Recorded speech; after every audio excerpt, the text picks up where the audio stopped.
अस्सलाम वालेकुम dear colleagues, आज हम एक ऐसी शख्सियत के बारे में पढ़ने वाले हैं जिन्हें बजा तौर पर अहद साज शख्सियत कहा जाता है। ये एक ऐसी शख्सियत है जिन्होंने न सिर्फ मैप ऑफ द वर्ल्ड को तब्दील कर दिया बल्कि फेस ऑफ द वर्ल्ड को भी तब्दील कर दिया है। हमारे लिए ये बहुत ज़्यादा इम्पोर्टेंट है।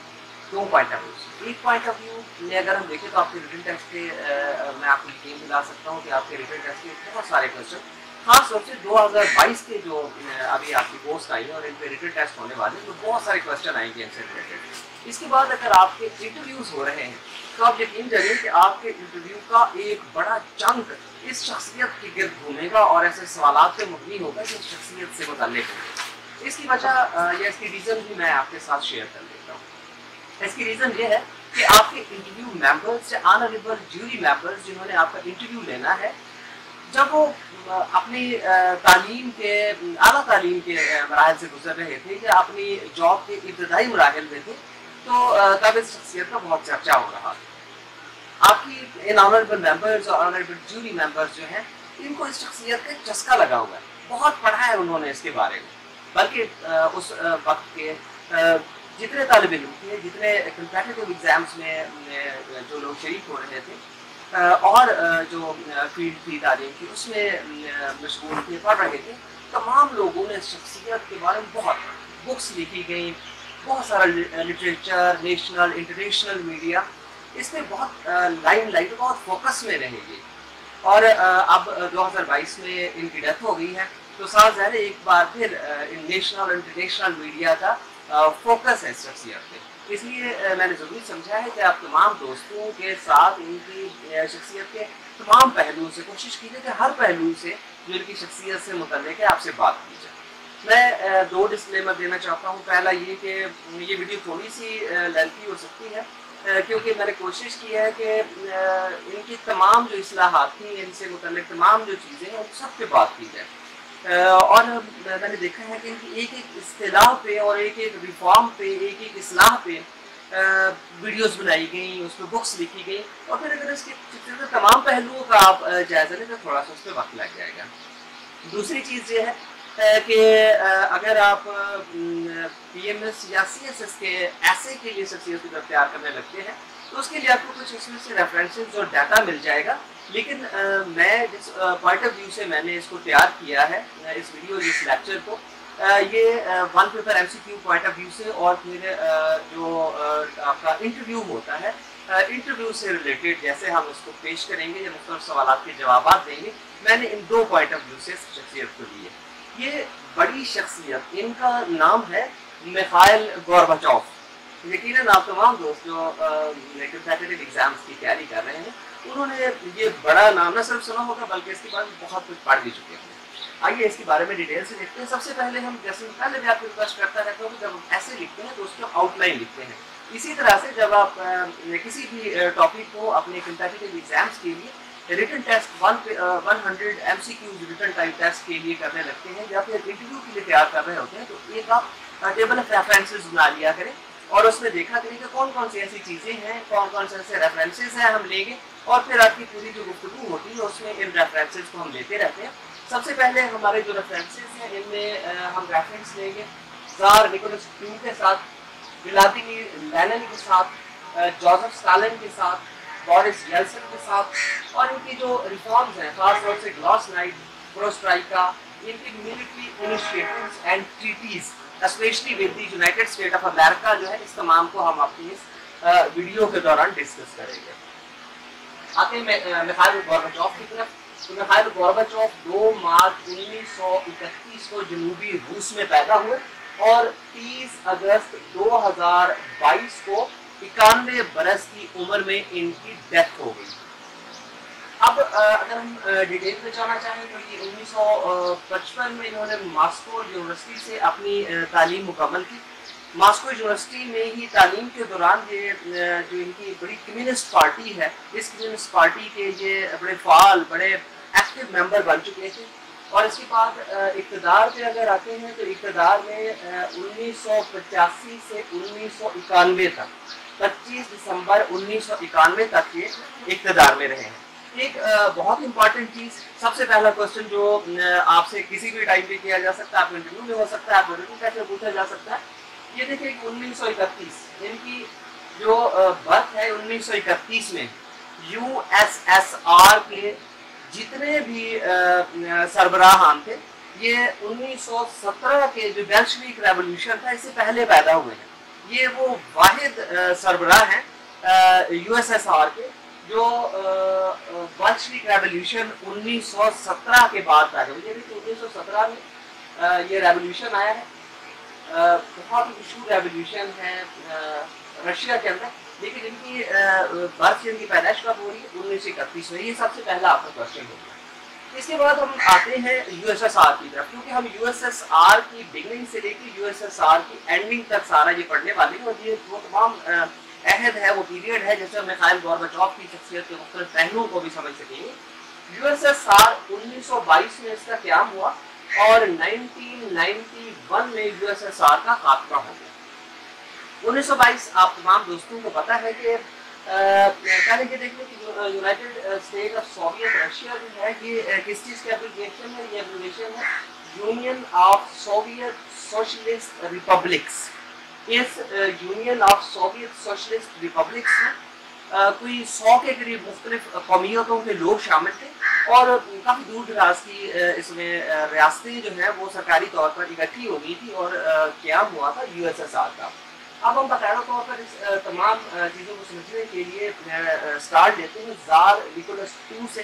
ज़ार निकोलस II आखिरी ज़ार थे या आखिरी हुक्मरान थे जिनके खिलाफ बेल्शविक रेवोल्यूशन या 1917 का जो मशहूर इनकलाब था ये आया और ज़ार निकोलस II की जो गवर्नमेंट थी ये गिरा दी गई। इसके बाद जो पीरियड है ये व्लादिमीर लेनिन का है। मैं ये तमाम थोड़ा सा आपको स्केच इसलिए दे रहा हूँ ताकि आपको जो शख्सियत है मिखाइल गोर्बाचोव की वो समझने की, और उनका खास तौर से जो अहद है ये ज़माना है मिखाइल गोर्बाचोव का जिसमें उनकी परवरिश हुई, बड़े हुए और फिर उन्होंने हुक्मरानी की और ये सारे रिफॉर्म्स क्यों लेके थोड़ा सा आपको पता लग गया। व्लादिमीर लेनिन 1922 से लेके 1924 तक इनके हुक्मरानी का पीरियड है, लेकिन इस तमाम बेल्शविक रेवोल्यूशन 1917 में और 1917 के बाद आप देखते हैं कि अरूज ज़वाल की मुख्तलिफ एक लंबी दास्तान है व्लादिमीर लेनिन की जो रशियन हिस्ट्री में मौजूद है। 1922 को इन्होंने बड़ा काम ये किया कि रूस के साथ जो मुल्हिका थी कुछ दूर दराज रियासतें भी इसमें शामिल थी, इन तमाम रियासतों को इन्होंने सरकारी तौर पर इकट्ठा कर लिया और सरकारी तौर पर इकट्ठा करके यूएसएसआर का क़याम अमल में लेके आए। यूएसएसआर मतलब union of Soviet Socialist republics. USSR का क़याम हो गया 1922 में, लेकिन 2 साल के बाद यानी 1924 को व्लादिमीर लेनिन की डेथ हो जाती है। इसमें जो इम्पोर्टेंट एक और चीज़ इस दौरान 1922 से 1924 की है वो वर्ल्ड वॉर 1 है। वर्ल्ड वॉर 1 का पीरियड अब तमाम दोस्तों को पता है कि 1914 में ये शुरू हुई और 1918 में आके ये बात ख़त्म हो चुकी थी, लेकिन ये पीरियड जो था क्योंकि 1917 को इनकलाब आया है, व्लादिमीर लेनिन इस इनकलाब में मरकज़ी किरदार थे, तो ये पीरियड भी हमने शामिल किया है, हम जहन में रखेंगे वर्ल्ड वॉर 1 को भी। इनके बाद जो अगले हुक्मरान है उनका नाम था जोसेफ स्टालिन, और असल में हमें जोसेफ स्टालिन को समझने की ज़्यादा ज़रूरत है कि जिसके अगेंस्ट और जिसके जो थीरीज थी, जिसकी जो रिफॉर्म्स थी उनके अगेंस्ट जोसेफ स्टालिन ने ये सारा कुछ किया। 1924 को हुक्मरानी में आए कि इक़्तिदार में आए जोसेफ स्टालिन 1952 तक इक़्तिदार में रहे और फिर 1953 को इनकी डेथ हो गई। रशिया के सबसे बड़े आमिर गिने जाते हैं। इस वक्त तक एक बड़ी जो आयरनी हो चुकी थी रूस के साथ वो ये है कि रूस ने अगरचे बहुत कुछ हासिल कर लिया था, लेकिन यहाँ पे आमरीत अपनी इंतहा को आ गई थी। जो नारे बेल्शविक रेवोल्यूशन और सोशलिज्म के लिए लगाए गए थे वो यहाँ देख नहीं रहे थे, नजर नहीं आ रहे थे। इसी पीरियड में ये जोसेफ स्टालिन का जो पीरियड है, इस पीरियड में रूस ने बहुत ज़्यादा तरक्की भी की। इस तरक्की में एक चीज़ पहले जैसे वर्ल्ड वॉर 1 को हमने मद्देनजर रखा था, यहाँ पे हम वर्ल्ड वॉर 2 को भी जेल में रख लेंगे जो 1939 से लेके 1945 तक का पीरियड है। इस पीरियड को मद्देनजर रखेंगे। इसकी जो अच्छे स्टेप्स हुए रशिया के लिए ये था कि अक़वाम मुत्तहिदा का ये मुस्तकिल मेंबर बन गया, इसको वीटो पावर बना लिया गया। अब कोल्ड वार का यहाँ से आगाज हो गया जब 1945 को, जब ये वर्ल्ड वॉर 2 अपने अख्ताम को पहुंची तो यहीं से कोल्ड वार का आगाज हुआ। जिसमें एक तरफ रशियन अलाइज थे और दूसरी तरफ यूएसए के अलाइज थे। ये पूरा पीरियड इसी में आप इसी तनाजुर में नेटो को भी देखेंगे कि 1949 में नेटो बन गई, फिर 1955 में वार्सा बन गया। ये तमाम पीरियड जो है ये वही पीरियड चल रहा है। इसमें रशिया ने जो बहुत कुछ चीज़ें इसके अलावा हासिल की, इन्होंने हिटलर को शिकस्त दे दी। इसके अलावा इनकलाब वियतनाम और क्यूबा में रशिया ने बहुत ज़्यादा इम्पोर्टेंट किरदार अदा किया। इसके अलावा जो इसकी टेक्नोलॉजिकल और इंफॉर्मेशन में और इसमें तरक्की की, उसमें पहली दफ़ा इसने खिला में इंसान को भेजा। और इसके अलावा पहला सैटेलाइट जो है वो भी रशिया नहीं भेजा था, पूरी दुनिया में सबसे पहला सैटेलाइट भेजा, सबसे पहले इंसान को खिला में भेजा। इसके अलावा एशिया और यूरोप पर रशिया ने यही पीरियड था कि जिसमें एशिया और यूरोप पर इसने राज किया। दुनिया का 1/6 जो एरिया था ये रशिया के पास था। ये तमाम बैकग्राउंड है जो थोड़ा सा मैंने आपको दे दिया ताकि आप समझ सकें कि जो मिखाइल गोर्बाचोव जब आए तो उससे पहले क्या कुछ हो चुका था। अब ये जो पीरियड था ये दोनों तरफ से था। एक तरफ तो जोसेफ स्टालिन के, व्लादिमीर लेनिन के बाद जोसेफ स्टालिन के दौर में एक तरफ तो आमरीत थी, लेकिन दूसरी तरफ तरक्की भी हो रही थी। रूस एक बड़ी ये सुपर पावर के तौर पर यूएसए की आंखों में आंखें डाल के खड़ा हुआ था। इसके साथ बहुत सारे लोग भी थे। अब यहाँ तक अगर हम आ जाए तो यूएसएसआर को जिस तनाजर में हम देख रहे थे तो यहाँ दो चीजें बहुत इंपॉर्टेंट हैं। अगर आप इन दो चीजों को समझ जाएं तो आप रशियन हिस्ट्री को समझ जाते हैं, बहुत सारी शख्सियात को समझ जाते हैं, बहुत सारी रिफॉर्म्स को समझ जाते हैं। और एक रशिया जो एक बड़ा और ताकतवर मुल्क है, इसके एक बड़े पहलू पे रोशनी पड़ती है। इसमें एक पहलू ये है कि एक तरफ तो जो मईशत थी रशिया की, जो कि कार्ल मार्क्स की थ्योरी पे डिपेंड करती थी, इसमें 5 साल मंसूबे दिए जाते हैं और 5 साल मंसूबों की बुनियाद पर ये मईशत चल रही थी।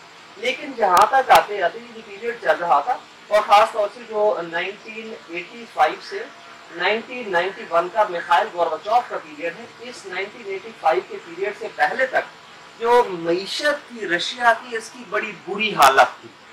यानी रशियन इकोनॉमी थी, इसको हम इस पॉइंट ऑफ व्यू से देख सकते हैं कि अगर हम जीडीपी को एक पैरामीटर मान लें, जीडीपी को मद्देनजर रखते हुए हम अमेरिका और रशिया की, क्योंकि ये दोनों कंपटीटर्स हैं, इनकी मईशतों को देखें तो रशिया की मईशत यूएसए की इकोनॉमी का 50% हो गई थी। यानी जीडीपी ऑफ रशिया जो था वो 50% कम था यूएसए से। यानी यूएसए 50 गुना ज्यादा तरक्की हो रही थी रशिया के मुकाबले में। इस तरह हम कह सकते हैं कि जो मईशत थी उसका बड़ा बुरा हाल था। एक तरफ ये है, दूसरी साइड ये है कि यहाँ पे बेहतरीन तालीमी निज़ाम और आला तालीम याफ्ता लोग हैं। यानी इनका जो एजुकेशन सिस्टम था बहुत शानदार था। यहाँ जो लोग थे उन्होंने बहुत तरक्की की, टेक्नोलॉजी में उन्होंने बहुत ज्यादा तरक्की की, तालीम में बहुत ज्यादा तरक्की की और यहाँ पे बहुत इंटेलेक्चुअल और बहुत पढ़े लिखे आला तालीम याफ्ता लोगों का एक बड़ा जो चंक था, बड़ा गिरोह था, वो सामने आया। अब इन आला तालीम याफ्ता लोगों की दो डिमांड्स थी। एक उनकी डिमांड साफ है, ये लोग बहुत ज्यादा क्योंकि आला तालीम याफ्ता क्लास की नहीं रहती तो इनको एक जो बुरी मईशत की, जीडीपी कम था इसके कंपटीटर यूएसए के मुकाबले, उसका बड़ा एहसास था। दूसरा ये चाह रहे थे कि अब हमें बाकी दुनिया के साथ एक पॉजिटिव इंगेजमेंट की जरूरत है, हम इंफॉर्मेशन शेयर करनी है, हमें जो मॉडर्न टेक्नोलॉजी है उसे शेयर करना है, बाकी दुनिया के साथ अपनी इंगेजमेंट को बढ़ाना है। यहाँ से प्रेशर बिल्ड हो रहा था। दूसरा जो बड़ा प्रेशर था वो यहाँ से बिल्ड हो रहा था। यानी मईशत बहुत ज़्यादा कोलैप्स हो गई थी। जो सियासी ढांचा था वो बहुत ज़्यादा फ्रेजाइल था, बहुत ज़्यादा कमज़ोर था। इस फ्रेजाइल पॉलिटिकल स्ट्रक्चर के साथ, बुरी मईशत के साथ और फिर पढ़े लिखे लोगों की इस दबाव के साथ उनको इंगेजमेंट चाहिए बाकी दुनिया के साथ, लेकिन ध्यान में रखें कि ये कोल्ड वार का इरा चल रहा है। और दूसरा इसमें ये वही टाइम पीरियड है जिसमें रशिया ने अफगानिस्तान पे जंग मुसल्लत की हुई है। रशिया इंगेज है जंग करने में अफगानिस्तान के साथ। यहाँ पे यूएसए भी आया हुआ है, यहाँ पे बाकी जो मुल्क हैं वो भी सारे इंगेज हैं। ये बड़ी टेंस पीरियड था। तो इसी टेंस पीरियड में जब अफगानिस्तान में बाकायदा बड़ी स्केल की वार भी हो रही है, मीशत भी बहुत बुरी है, पोलिटिकल सिस्टम भी बहुत ज़्यादा फ्रेजाइल है, इस पढ़े लिखे जो क्लास थी इसका भी बहुत ज़्यादा प्रेशर है। यहाँ पे मिखाइल गोर्बाचोव ने यहाँ पे इक़्तिदार संभाला। अब ये 1985 में इन्होंने इक़्तिदार संभाला और 1991 तक ये इक़्तिदार में रहे। बहुत ज़्यादा इन पे एक टेंस सिचुएशन था और इन तमाम चीज़ों का बहुत ज़्यादा इन पे प्रेशर था। तो अब इन्होंने रिफॉर्म्स करनी थी, अब बड़ी इस्लाहात की ज़रूरत थी। अब यहाँ पे मिखाइल गोर्बाचोव ने देखा कि अगर हम वन पार्टी सिस्टम पे रहते हैं, अगर हम आमरीत पे रहते हैं, जोसेफ स्टालिन की जो आमरीत थी इसमें हम रहते हैं, तो हम जो रिस्ट्रक्चरिंग है वो नहीं कर सकते, हम इन तमाम चीज़ों को, इन तमाम प्रेशर्स को हम बेयर नहीं कर सकते। इसलिए मिखाइल गोर्बाचोव ने बड़ी ड्रास्टिक चेंजेस की और कुछ ऐसी तब्दीलियां की जिससे मैंने शुरू में अर्ज किया था कि इससे मैप ऑफ द वर्ल्ड भी चेंज हो गया और इसके अलावा फेस ऑफ द वर्ल्ड भी चेंज हो गया। अब हम देखते हैं, तफसील में देखते हैं कि मिखाइल गोर्बाचोव ने क्या किया। सबसे पहले चीज़ ये ज़हन में रखिए कि उन्होंने जो डिक्टेटरशिप थी उसको छोड़ दिया। ये अब जो मगरबी तर्ज की जमहूरियत थी इसकी तरफ मिखाइल गोर्बाचोव की टेंडेंसी हो गई और इसमें जो इस्लाहात की, इन इस्लाहात को हम समझ लें तो पूरा मिखाइल गोर्बाचोव और पूरा अहद समझ में आ जाता है। ये पहली जो इसने ग्लासनोस्ट की थी, ये बड़ी आसान सी इस्लाहात करनी है, लेकिन अगर आप इनको तफसील में जाएं तो ये मैं भी बहुत दफ़ा उलझ जाता हूँ, तो थोड़े से आप भी कम्प्लेक्सिटी में चले जाएंगे। बड़ी एक आराम से हम इनको सादगी के साथ समझ लेते हैं तो बड़ी आसानी समझ में आ जाएगी। पहली जो इनकी जो रिफॉर्म थी इसको ग्लासनोस्ट कहते हैं। ग्लासनोस्ट का मतलब है ओपननेस एंड ट्रांसपेरेंसी। अब ओपननेस एंड ट्रांसपेरेंसी क्या थी? मिखाइल गोर्बाचोव ने कहा कि सबसे पहली चीज़ ये है कि हम शिफाफियत लेके आएंगे, हम ट्रांसपेरेंसी लेके आएंगे और हम ओपननेस लेके आएंगे। इसके लिए मिखाइल गोर्बाचोव ने ये कहा कि जो इनका सियासी ढांचा था, जो फ्रेजाइल पॉलिटिकल स्ट्रक्चर था, इसमें इसने इंगेजमेंट को बढ़ा दिया। पहली दफ़ा यहाँ पे बाकायदा तौर पर इंतखाबात हुए, जो इलेक्शंस हुए और जो पीपल्स जो Congress of deputies for peoples थी, इसके लिए पहली दफ़ा इलेक्शन हुए। वन पार्टी सिस्टम को के अगेंस्ट जाके बाकायदा कम्युनिस्ट पार्टी ने पार्टी की हैसियत से इन आज़ाद इंतखाबात में शिरकत की। ओपननेस को बढ़ा दिया गया, प्रेस को आज़ादियाँ दे दी गई। जो मुसन्निफीन थे और पब्लिशर्स थे जिन्हें बड़ी देर से पाबंदियाँ लगी हुई थी, उनसे पाबंदियाँ हटा दी गई।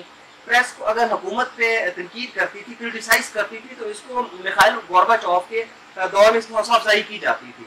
अब जो कोर्ट्स थे, अब कोर्ट्स में पहली दफ़ा जो पब्लिक थी वो भी आ सकती थी, प्रेस भी आ सकती थी। कोर्ट अपने जो वर्डिक्ट्स होते थे इनको बाकायदा पढ़ के सुनाते थे पब्लिक के सामने, प्रेस के सामने। और ये सारी चीज़ें, यानी चाहे वो जुडिशियल सिस्टम था, चाहे वो पॉलिटिकल सिस्टम था या इकोनॉमी थी, क्योंकि इकोनॉमी देखिए, इकोनॉमी भी पहले कमांड इकोनॉमी थी और command economy one party system चला रहा था, तो इसने इसको भी ओपन कर दिया। जो प्राइवेट सेक्टर था, जो निजी शोबा था, इसकी शमूलियत इसने बढ़ा दी। तो इस तरह से ग्लासनोस्ट में ओपननेस एंड ट्रांसपेरेंसी सामने आई। दूसरी चीज़ जो कि अब देखिए ग्लासनोस्ट में बड़ी तब्दीलियाँ आई थी। वन पार्टी सिस्टम से ये लोग जमहूरियत की तरफ जा रहे थे, इंतखाबात की तरफ जा रहे थे, पॉलिटिकल सिस्टम में तब्दीलियों की जरूरत थी, इकोनॉमिक सिस्टम में तब्दीलियों की जरूरत थी, जुडिशियल सिस्टम में तब्दीलियों की जरूरत थी। तो इसके लिए इसने दूसरी जो रिफॉर्म की, इसको पेरेस्ट्रोइका कहते हैं। अब पेरेस्ट्रोइका क्या है? पेरेस्ट्रोइका का सिंपल सा मतलब है रीस्ट्रक्चरिंग।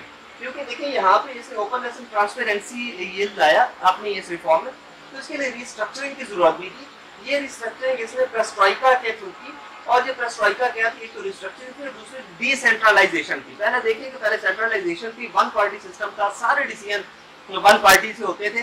तो अब इसने कहा कि नहीं, हम डिसेंट्रलाइजेशन करेंगे, हम जो अख्तियारात हैं उनको नीचे की तरफ भी लेके जाएंगे और इकोनॉमी में खास तौर से जो प्राइवेट सेक्टर है इसकी इंगेजमेंट भी हम लेके आएंगे। लेकिन इन दोनों चीज़ों में, ग्लासनोस्ट और पेरेस्ट्रोइका में, आप देखिए कि इसने जो था कि not to end command economy but rather to make socialism work. अब जो कमांड इकोनॉमी थी, ये जो कंसेप्ट था, जो मार्क्सिस्ट लेनिनिस्ट कंसेप्ट था, या जो मार्क्सिज्म की जो थ्योरी थी, उसके जो 5 साल मंसूबे थे जो पहले चल रहे थे, उसमें कमांड इकोनॉमी चल रही थी। अब ये कमांड इकोनॉमी खत्म नहीं करना चाह रहा था, लेकिन ये चाह रहा था कि जो सोशलिज्म था, जो इस तमाम पीरियड में एक आमिर के बनाए हुए जो एक स्ट्रक्चर था, उसमें सोशल वर्क को, जो सोशलिज्म था, सोशलिज्म को काम करने का मौका ही नहीं मिला। तो उसने कहा कि हम कमांड इकोनॉमी को तो उसी तरह रखेंगे, लेकिन सोशलिज्म को हम जानदार बनाएंगे और इसको इस काबिल बनाएंगे कि ये वर्क करे। अब दो चीजें, ग्लासनोस्ट और पेरेस्ट्रोइका इसमें रिफॉर्म्स की। तीसरा ये था कि इसने बहुत सारे मिलिट्री इनिशिएटिव्स लिए और बहुत सारी जो ट्रीटीज हैं वो इसने की यूएसए के साथ खास तौर से। इसमें इसने रोनाल्ड रेगन जो प्रेसिडेंट थे उस वक्त यूनाइटेड स्टेट ऑफ अमेरिका के, इनके साथ इन्होंने इंटरमीडिएट न्यूक्लियर फोर्सेस ट्रीटी की। अब ये एक मुआहदा था। दूसरा जो मुआहदा है, इसको समझने के लिए हम थोड़ा सा एक जो national security policy of USA है, इसमें मैड का आपने लफ्ज़ बड़ी दफा सुना है, यानी म्यूचुअली अश्योर्ड डिस्ट्रक्शन। तो म्यूचुअली अश्योर्ड डिस्ट्रक्शन की नेशनल पॉलिसी को समझ के हम दूसरी इनका जो ट्रीटी है उसको समझ सकते हैं। अब ये पहले ये देख रहे हैं कि म्यूचुअली एश्योर्ड डिस्ट्रक्शन जो national security policy of USA थी, ये क्या थी। ये थोड़ी सी इस्लाहात या रिफॉर्म मुश्किल हो सकती हैं, लेकिन आपके लिए बहुत इंपॉर्टेंट है, क्योंकि आपके रिटन टेस्ट में जब ये आएगी या आपके इंटरव्यू में जब आपसे पूछी जाएंगी तो उस वक्त आपको बड़ी अच्छी तरह से तमाम का पता होना चाहिए। अब ये म्यूचुअली एश्योर्ड डिस्ट्रक्शन क्या था, इसमें हम देख लेते हैं कि एक मुल्क ए है, एक बी है। ये हम ऐसे कह लेते हैं कि ये यूएसए है और ये यूएसएसआर था उस वक्त, रशिया था। ये दोनों न्यूक्लियर स्टेट्स हैं, इनके पास भी न्यूक्लियर आर्सेनल्स हैं और इनके पास भी न्यूक्लियर आर्सेनल्स हैं। अब न्यूक्लियर आर्सेनल्स को बड़ी दफा सिर्फ न्यूक्स भी कह दिया जाता है, तो इनके पास भी न्यूक्स के न्यूक्लियर आर्सेनल्स हैं, इनके पास भी न्यूक्स के न्यूक्लियर आर्सेनल्स हैं। अब है क्या कि ये फुल स्केल वार डिक्लेयर कर देता है ऑफ दी न्यूक्लियर आर्सेनल्स, यानी अपने तमाम जो न्यूक्स हैं, जो तमाम न्यूक्लियर हथियार हैं, उनके साथ ये जंग मुसल्लत कर देता है और हमला कर देता है दूसरे मुल्क पे। अगर इस मुल्क ने अपने तमाम न्यूक्लियर हथियार इस्तेमाल किए तो फिर इसको कहते हैं सेकंड स्ट्राइक कैपेबिलिटी। साफ एक मुल्क ने हमला किया तो दूसरा मुल्क अब आराम से तो नहीं बैठा रहेगा। अब सेकंड स्ट्राइक कैपेबिलिटी में क्या होगा कि अब जैसे एज में बी पर यूएसएसआर पर ये हथियारों से इसने हमला किया था, न्यूक्लियर हथियारों से, तो अब यूएसएसआर भी जो सेकंड स्ट्राइक कैपेबिलिटी है इसमें यूएसए पे हमला कर देगा। और इस तरह नतीजा क्या निकलेगा, नतीजा निकलेगा म्यूचुअली एश्योर्ड डिस्ट्रक्शन, यानी इनकी टोटल तबाही हो जाएगी, दोनों मुल्क सफा हस्ती से मिट जाएंगे। अब इसका हल चाहिए था इन्हें, यही national security policy of USA थी। अब ये लोग चाह रहे थे कि नहीं, एक हल होना चाहिए, अगर किसी पॉइंट पे हमारे पास जब न्यूक्लियर आर्सेनल्स है, हम फुल स्केल न्यूक्लियर वार यूएसएसआर पे कर देते हैं, अटैक कर देते हैं, तो हम उसमें बच जाएं। ये ना हो कि सेकंड स्ट्राइक जो कैपेबिलिटी ऑफ यूएसएसआर है इसमें हमारे ऊपर हमले में हम भी सफेद से सिमट जाए। तो इसके लिए इन्होंने एक बहुत बड़ा मंसूबा, रोनाल्ड रीगन ने इसका आगाज किया था 23 मार्च 1983 को, या 23 मार्च 1983 को इसका आगाज हुआ। इसे SDI या स्टार वार्स कहा जाता है। ये बहुत इंपॉर्टेंट है, बहुत मशहूर है ये इनिशिएटिव जो है रोनाल्ड रीगन का। और SDI से मुराद है स्ट्रेटेजिक डिफेंस इनिशिएटिव, यानी स्ट्रेटेजिक डिफेंस इनिशिएटिव जो 1983 में शुरू हुआ था, 1984 में इसका बाकायदा तौर पर नफाज हो गया। और ये बहुत ही एक इम्पोर्टेंट इनिशिएटिव था। इनिशिएटिव क्या था जिसको थोड़ा समझ लेते हैं ताकि हमें ये पूरी कहानी समझ में आ जाए। ये इनिशिएटिव ये था कि उस वक्त जो बैलिस्टिक मिसाइल थे, बैलिस्टिक मिसाइल के जरिए ही न्यूक्लियर आर्सेनल्स जो है वो न्यूक्लियर आर्सेनल्स जो है मारे जाते थे, अटैक किया जाता था। तो अब इनको एक एंटी बैलिस्टिक मिसाइल खास तौर से जिसको हम इंटरकॉन्टिनेंटल बैलिस्टिक मिसाइल्स कहते हैं, इनके खिलाफ एक शील्ड चाहिए थी। अब ये शील्ड जो है इसी पे हम थोड़ा सा देख लेते हैं कि अब ये एंटी बैलिस्टिक मिसाइल शील्ड जो है, ये शील्ड बनाकर ये थी कि जब ये एक बैलिस्टिक मिसाइल मारा जाता तो फिजा में ही ये एंटी बैलिस्टिक मिसाइल या इंटरकॉन्टिनेंटल बैलिस्टिक मिसाइल, यानी इंटरकॉन्टिनेंटल बैलिस्टिक मिसाइल्स जो थे इनको काउंटर किया जाता था और इनको स्पेस में ही मारा जा सकता था, स्पेस में ही खत्म किया जा सकता था। और ये इंटरकॉन्टिनेंटल बैलिस्टिक मिसाइल एक तो एक बराज़म से दूसरे बराज़म में मारे जा सकते थे, दूसरा जो सबमरीन्स थी, सबमरीन से भी बैलिस्टिक मिसाइल फायर किए जा सकते थे।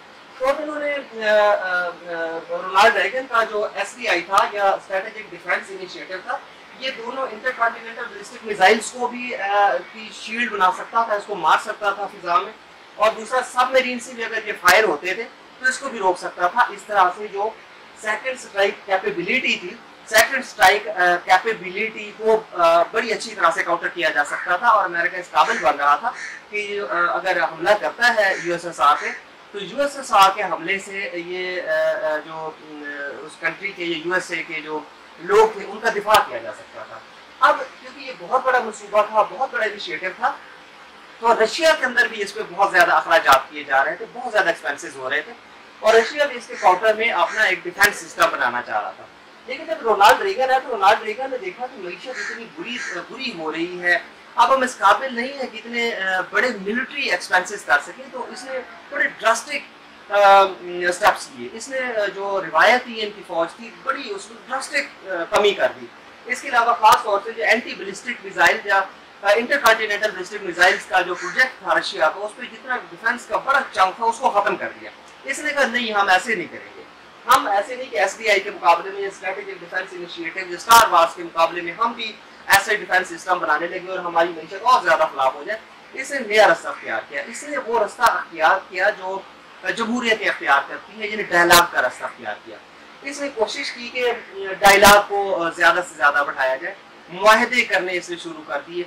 इसके अलावा इसने अफगानिस्तान से अपनी फौज को वापस बुलाने का जो मनसूबा था उस पर काम करना शुरू कर दिया और ऐसे स्टेप्स पे काम करना शुरू किया कि इनकी मीशत अच्छी हो जाए, जो इनका डिफेंस पे या मिलिट्री एक्सपेंसेस थे उसको कम करते जाए ये लोग, और एक तो इसको मीशत पे लगाए, जो इसकी तरजीह थी कि मीशत को बेहतर बनाया जाए, सबसे बड़ी तरजीह थी।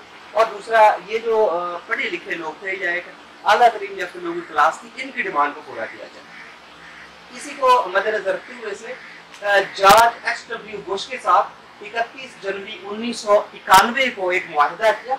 इस मुआहदे को स्टार्ट 1 कहते हैं। स्टार्ट क्या था? स्टार्ट से मुराद था स्ट्रेटेजिक आर्म्स रिडक्शन ट्रीटी। अब स्ट्रेटेजिक आर्म्स रिडक्शन ट्रीटी या स्टार्ट 1, ये अगर इसका स्टार्ट जब इसका नाम है तो ये रोनाल्ड रेगन के दौर से शुरू हो गया था, लेकिन इसके दस्तखत जो है वो जॉर्ज एच.डब्ल्यू. बुश के दौर में 31 जनवरी 1991 को हुए। और इसमें था क्या कि इसमें जो डिप्लॉयमेंट ऑफ दी दो चीज़ों पर डिप्लॉयमेंट थी। एक ये था कि जो इंटर कॉन्टिनेंटल बैलिस्टिक मिसाइल्स थे, इनके डिप्लॉयमेंट की उन्होंने हद मुकर्रर कर दी, इससे ज़्यादा हम डिप्लॉय नहीं करेंगे, ना यूएसए करेगा और ना रशिया करेगा। इसके अलावा जो इनके पास न्यूक्लियर आर्सेनल्स थे उसकी भी तादाद मुकर्रर कर दी कि इससे ज़्यादा हमारे पास न्यूक्लियर वेपन्स नहीं होने चाहिए। इसकी डिप्लॉयमेंट ऑफ 6000 न्यूक्स, यानी जो न्यूक्लियर आर्सेनल्स थे, जो न्यूक्लियर वेपन्स थे, मुल्कों ने एग्रीमेंट कर लिया तो ये 6000 से ज्यादा ना रशिया के पास होंगे ना ही यूएसए के पास होंगे। इसके अलावा उन्होंने कहा कि 600 जो इंटरकॉन्टिनेंटल बैलिस्टिक मिसाइल्स हैं, ना 600 आईसीबीएम्स इंटरकॉन्टिनेंटल बैलिस्टिक मिसाइल्स, इससे ज्यादा ना रूस के पास होंगे और ना यूएसए के पास होंगे।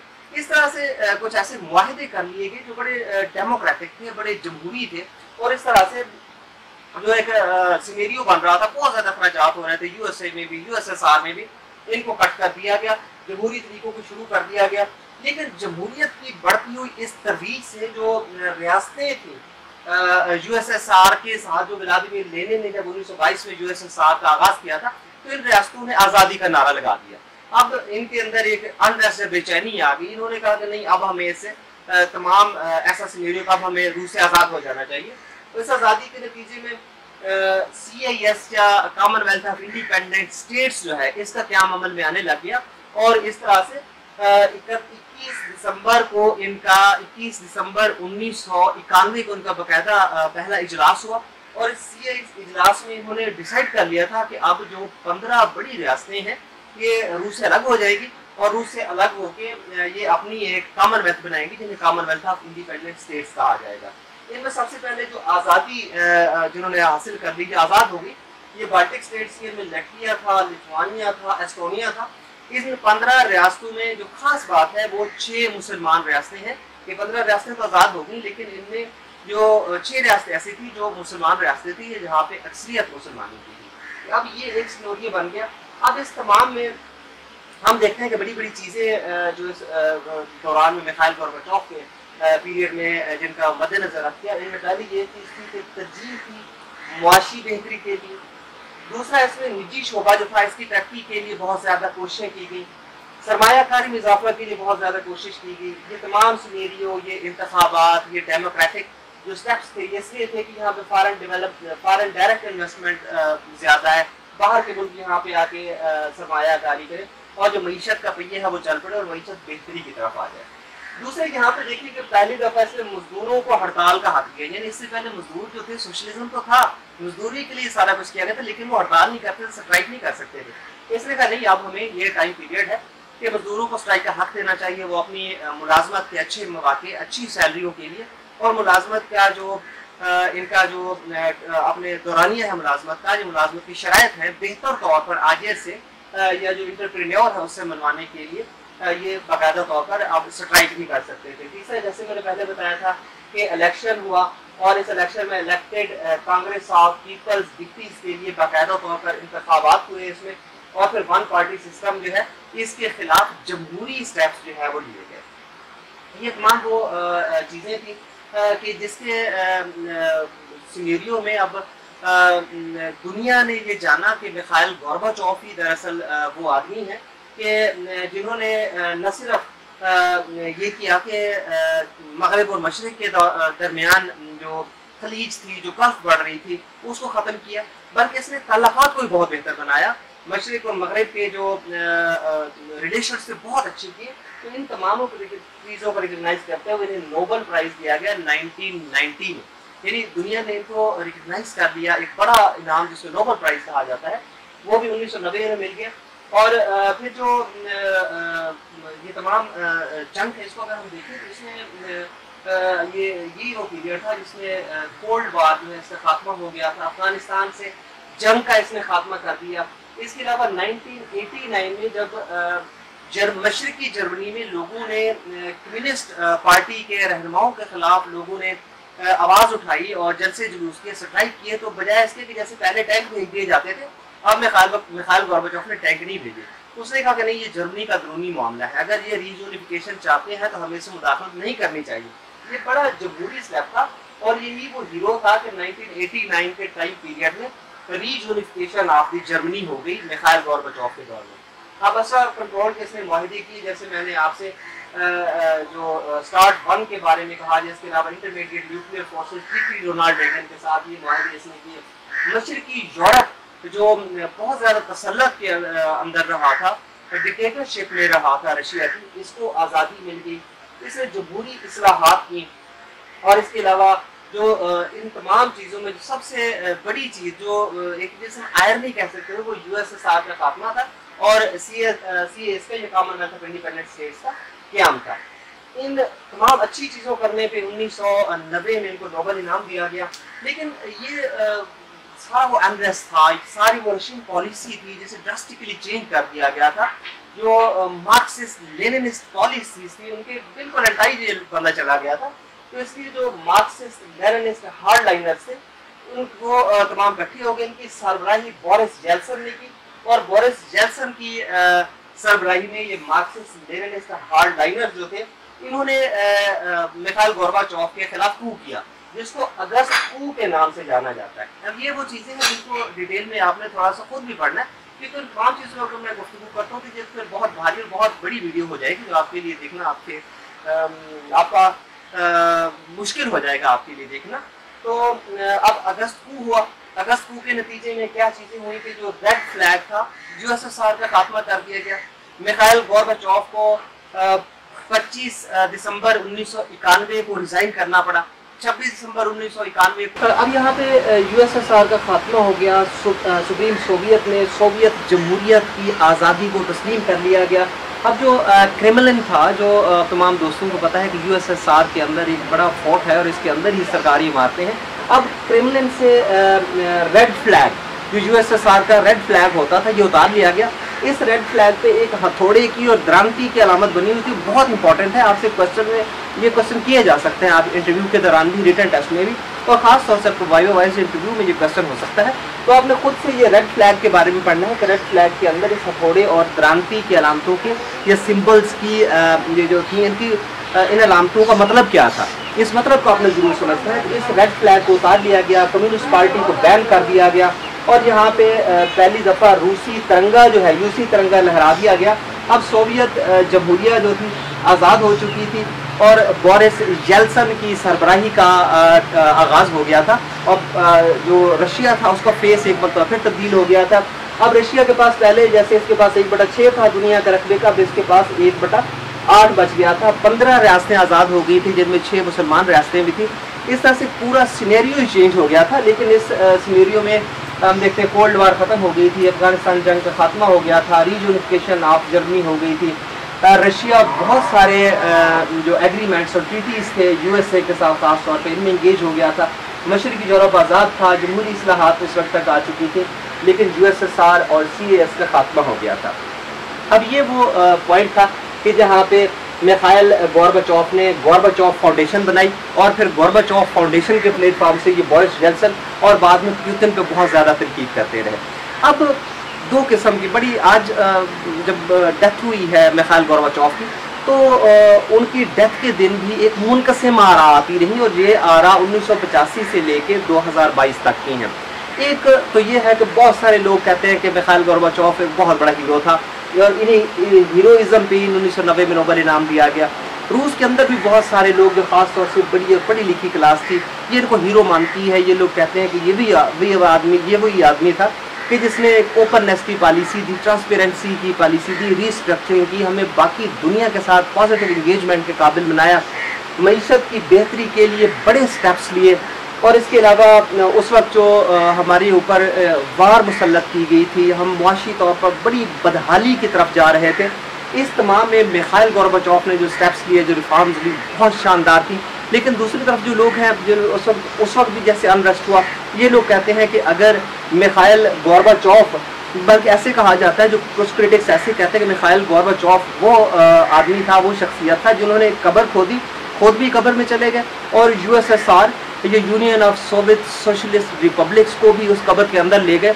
और यूएसएसआर जो एक बड़ी सल्तनत थी जिसने राज किया था यूरोप पे और एशिया पे, इस सल्तनत की भी उसने तबाही कर दी और इसके टुकड़े टुकड़े कर दिए। 1/6 से 1/8 पे रकबा आ गया। इस तरह से मुनकसिम मार आ रही, कुछ इसको हीरो कहते हैं, कुछ कहते हैं कि नहीं, ये जो जितनी तबाही हुई, ये सारी तबाही ही मिखाइल गोर्बाचोव की वजह से हुई। लेकिन एक अहद बड़ा था, एक शख्सियत बड़ी थी, रिफॉर्म्स ऐसी ली उन्होंने कि जिसने दुनिया के मैप को भी तब्दील किया और दुनिया के फेस को भी तब्दील किया। मेरा मकसद सिर्फ चंद चीज़ों पे रोशनी डाल देना और चंद ऐसे इनकी पहलुओं से आपको आगाही देनी थी कि जो बहुत इंपॉर्टेंट हो सकते हैं, रिटन टेस्ट में भी, ख़ास तौर से अपने इंटरव्यू के दौरान जो बहुत इंपॉर्टेंट हो सकते हैं। मेरी आपसे गुजारिश होगी कि इन तमाम चीज़ों को खुद से पढ़िए, मिखाइल गोर्बाचोव को, रशिया की हिस्ट्री को, और इस तमाम जो इस्लाहात थी, जो ट्रीटीज़ थे, इन तमाम को अच्छी तरह से जानने की कोशिश कीजिए। क्योंकि मैं आपको एक बार फिर यकीन दिलाता हूँ कि आपका पैनल ही वही टाइम पीरियड था जब आपके ऑनरेबल जूरी मेंबर्स उस वक्त जवान थे, उनकी आला तालीम को दौर चल रहा था, ये नौकरियों का आगाज़ था, कंपटीशन की तैयारी कर रही थी। आपके ऑनरेबल जूरी मेंबर्स को मिखाइल गोर्बाचोव को पढ़ने का, इस शख्सियत का चस्का लगा हुआ है, और ऐसा ना हो कि इसी चस्के लगे हो बहुत सारे आपसे सवालात करें और फिर आपका इंटरव्यू बजाय इसके कि आप इंटरव्यू को क्रैक करें, कहीं भी आपके इंटरव्यू में प्रॉब्लम्स ना आ जाए। मिखाइल गोर्बाचोव को अच्छी तरह से पढ़िएगा। मेरी कोशिश है कि मैं और भी बहुत सारे टॉपिक्स जो इम्पोर्टेंट हैं, जो रिटन टेस्ट के पॉइंट हवाले से इम्पोर्टेंट है या जो आप इंटरव्यू के हवाले से इम्पोर्टेंट है, इनके लिए भी वीडियोस आप लोगों के लिए अपलोड करूं और कोशिश करूं कि आपके लिए रिटन टेस्ट में और इंटरव्यू में बहुत सारी आसानियां पैदा हो सकें। इससे बहुत लंबी वीडियो थी, बहुत सब्र के साथ जिन मेरे दोस्तों ने मेरे साथ रहे और ये वीडियो देखी। अगर आपको इससे कुछ चीज़ें हासिल हुई हैं तो मेरे लिए ये खुशबख्ती है, और अगर आप समझते हैं कि मैं अच्छी तरह चीज़ें आपको नहीं समझा सका, तो एक तो मैं उसके लिए ये है कि आप लोगों से इतना लंबा वक्त लेने का आपको शुक्रिया अदा कर सकता हूँ, और दूसरा ये है कि मैं आपसे रिक्वेस्ट भी करूँगा कि इसको आप इस एंगल से ज़रूर देखिएगा कि मैंने बहुत सारे पहलू जो है, बहुत सारे जो एस्पेक्ट है वो उजागर कर दिए हैं। आप खुद से इन पर रिसर्च कीजिएगा और अपने इंटरव्यू के लिए शानदार जवाब तैयार कर लीजिएगा। इतना वक्त देने का शुक्रिया। Thank you very much. अल्लाह हाफिज़।